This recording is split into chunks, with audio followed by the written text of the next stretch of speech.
आज मेरी धम्म यात्रा सारनाथ में आए हुए हैं और आप जो वीडियो के माध्यम से पवित्र तीर्थ स्थलों की भगवान बुद्ध के 4 जो पवित्र तीर्थ स्थान हैं, बुद्ध गया, लुम्बिनी, कुशीनगर, सारनाथ।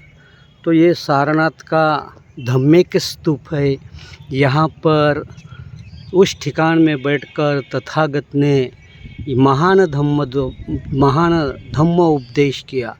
और महान धम्म उपदेश जो है, जो 4 आर्य अष्टांगिक, 4 आर्य सत्य और आर्य अष्टांगिक मार्ग। 4 आर्य सत्य है, प्रथम दुख है, दुख का समुदय करने वाला है, दुख का निरोध करने वाला है और दुख निरोध गामिनी पटिपदा मार्ग है। और इसी तरह भगवान बुद्ध ने आर्य अष्टांगिक मार्ग का उपदेश किया, जिसको मध्यम मार्ग कहा गया है। और वो मध्यम मार्ग है 8 में से सम्मा दिट्ठि, सम्मा संकप्पो, सम्मा वाचा, सम्मा कम्मंतो, सम्मा आजीवो, सम्मा वायाम्यो, सम्मा सति, सम्मा समाधि।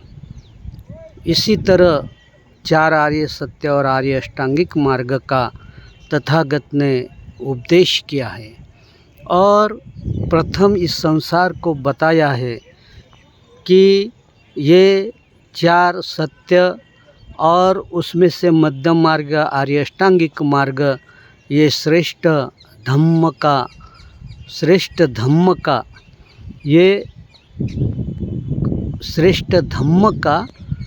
श्रेष्ठता प्रदान करता है।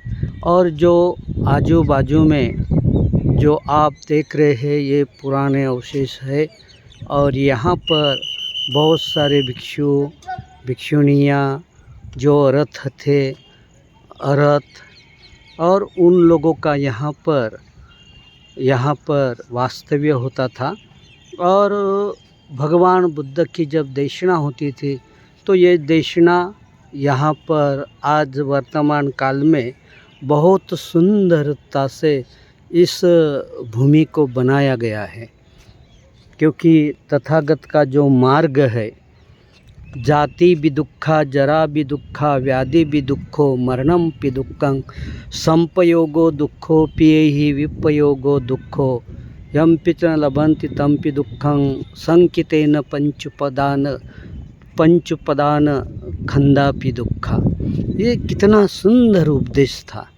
और सुंदर उपदेश यहाँ पर, यानी तथागत ने इस जगत के लिए जो सुंदर उपदेश किया कि लोग जन्म लेना इस भूमि पर दुख होता है, फिर बुढ़ापा आ गया, फिर मृत्यु हो गई, और जो गलत संगति के कारण गलत आचार विचार हुए, या अत्यंत प्रिय कि जो बीच में दुखों का कारण बनता है। और इसी तरह तथागत ने जाति जरा, जाति यानी जन्म का, जाति जरा, व्याधि होना, दुख होना, रोग होना, भय होना। और इसी तरह तथागत ने सुंदरता से सुंदर उपदेश किया है। आज इस धम्मिक स्तूप की वंदना करने के लिए हम भिक्षु संघ के साथ यहाँ पर आए हुए हैं। और आकर यहाँ पर हम लोग धम्मिक स्तूप की जो आज वर्तमान काल में है, उनकी पूजा कर रहे हैं। और पूजा करते वक्त कहते हैं कि धम्मो ऐं संति करो पनीतो नियानिको तं पणमामि धम्मं। जो धम्म की प्रेरणा हो गई, और धम्म के प्रेरणा के साथ साथ यहाँ पर संघ भी हुआ। पंचवर्गीय भिक्षु को कौंडिन्य, वप, भदिया, अश्वजित, महानाम, ऐसे कौंडिन्य, वप, भदिया, अश्वजित, महानाम 5 परिवारजकों को दीक्षा दिया। और उनको बताया कि जिस तरह मृग के पेट में मृग जड़ होता है और वो श्वास देता है और श्वासों के साथ साथ जिधर उधर सुगंध फैलाता है और सुगंध के फैलाव के साथ साथ हिरण या मृग चारों दिशाओं में दौड़ लगाता है, उसी तरह आज का मानव है। मानव इसीलिए अपने ये है कि मानव भी आज अतीत अनागत पचपन्ना भूतकाल भविष्य को वर्तमान काल को न जानते हुए, वर्तमान काल को न समझते हुए भूतकाल की बातें, भविष्य काल की यादें, भविष्य काल की बातें, यानी भूतकाल और भविष्य काल में ही अपना जीवन व्यतीत करता है। और इसीलिए जो मानव जाति का जो सुगंध है, जो शील मार्ग से, समाधि मार्ग से, प्रज्ञा के मार्ग से जो उत्पन्न होता है, वो जैसी हिरण मृग अपना सुगंध जानती नहीं और चारों ओर वन में भटकते रहती है, उसी तरह आज का मानव लौकिक धन संपत्ति के लिए, लोकोत्तर धन संपत्ति की कामना न करते हुए लौकिक धन संपत्ति के पीछे लगा हुआ है। और इसीलिए ये लौकिक जो धन संपत्ति यह है बड़ा दुखों का कारण बन जाती है, रोग का कारण बनता है, भय का कारण बन जाती है। और इस भय के कारण आदमी जन्म लेता है, दुखी होता है, रोगी होता है, भयभीत होता है। और इसीलिए जब उसको पता ही नहीं चलता मृग को कि मेरे पास सुगंध है, उसी तरह मानव को ये पता नहीं चलता कि मेरे पास शील उत्पन्न होता है, समाधि उत्पन्न होती है, प्रज्ञा उत्पन्न होती है, विमुक्ति का मार्ग उत्पन्न होता है, मैं निब्बानगामी निष्कलंक निष्पाप जीवन को प्राप्त हो सकता हूँ। इसी तरह वो अपने जीवन की खोज नहीं करता।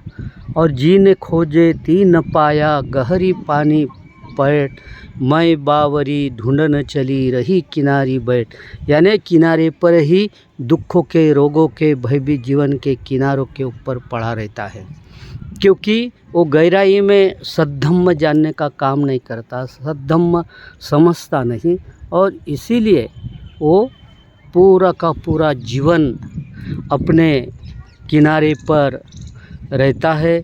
और किनारे से जो बहती गंगा की धारा है, बहती धम्म की धारा है, बुद्धत्व के विचारधारा है, उससे कहीं कोसों दूर रहता है। और कहीं कोसों दूर रहते हुए अपने जीवन को जानने का काम ही नहीं करता, अपने अस्तित्व को जानने का काम नहीं करता। और इसीलिए इस धम्मिक स्तूप पर कहा कि जैसा मृग को पता नहीं होता कि उसके पास कस्तूरी रहती है, उसी तरह आज के मानव के पास सुगंधित शील, समाधि, प्रज्ञा की, मैत्री, करुणा, मुदिता की, उपेक्षा की जीवन धारा, धम्म की धारा उसके पास है। वो भूल भुलैया में जीवन जीता है। और भूल भुलैया में जब जीवन होता है तो आदमी न जाने कितने बार जन्म लेगा, मरेगा, दुखी होगा, रोगी होगा, भयभीत होगा, उलझनों में दे रहेगा। और अपने साथ दुख तो है, दुख का समुदाय लेकर चलेगा, दुख का विमुक्ति का मार्ग लेकर नहीं चलेगा। और इसीलिए जो सद्धम्म है आर्य अष्टांगिक मार्ग का, उससे दूर जाकर मज्जिमा पटिपदा तथागतेन याव संबुद्धा चक्कु करनी, तथागत ने स्वयं अपने आँख से देखा कि ये संसार का सत्य जब मैं लोगों के सामने रखता हूँ तो लोग उसको समझ न पाए। लेकिन समझ अगर नहीं पाए तो भी आर्य अष्टांगिक मार्ग का, मध्यम मार्ग का जो उपदेश किया है कि सम्यक दृष्टि से देखो, सम्यक संकल्प करो, और सम्यक वाचा जो झूठ चुगली व्यर्थ की बकवास न हो, तो सम्यक वाचा और सम्यक कर्मांत करो, कर्म करो सम्यक, जिससे ना आपकी हानि हो ना औरों की हानि हो। और जीवन जीना है, आजीविका चाहिए तो आजीविका भी मध्यम मार्ग से, सुंदर मार्ग से अपनी आजीविका चलते रहो। उसमें पंचशील का पालन अनिवार्य है। और इसीलिए तथागत ने इसी तरह सम्मा कम्मंतो, सम्मा आजीवो, सम्मा वाय उत्साह भी करना है तो सम्यक सम्मा वायामो, सम्मा सति, सम्मा समाधि, यानी सम्यक समता रूप समता प्राप्त करते हुए जीवन को प्राप्त होता है, सुंदर जीवन को प्राप्त होता है।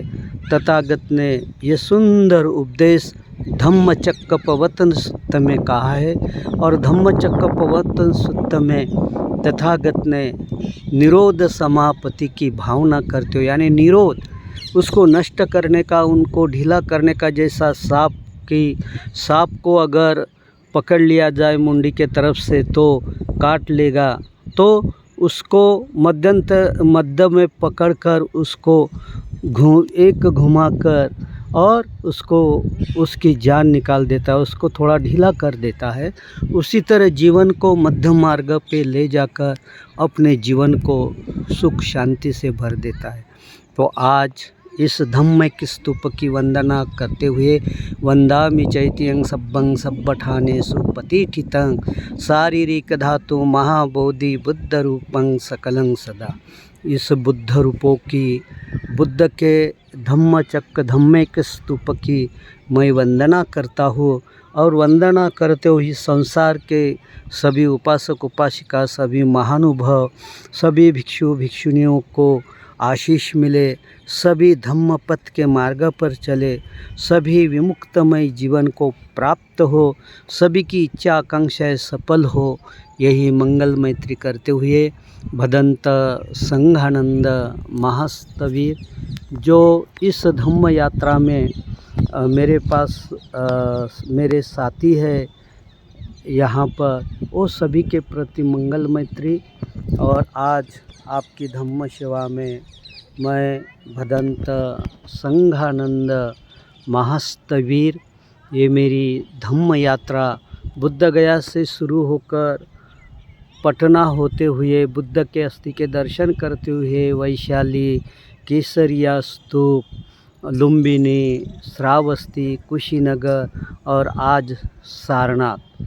तो ये सारनाथ से मंगल मैत्री करते हुए, आशीष करते हुए कि सभ्येत्यो विवजंतो सब्ब रोगो विनाशतो माते भवन्तन्तरायो सुखी दीघायिको भव। अभिवादन श्लीस नित्यं वड्डा पचायिनो चत्तारो धम्मा वदन्ति आयुवन्नो सुखं बलं। सबका मंगल हो, सबका कल्याण हो, सबका जय मंगल हो। आपकी धम्म सेवा में भदंत संघानंद महास्तवीर।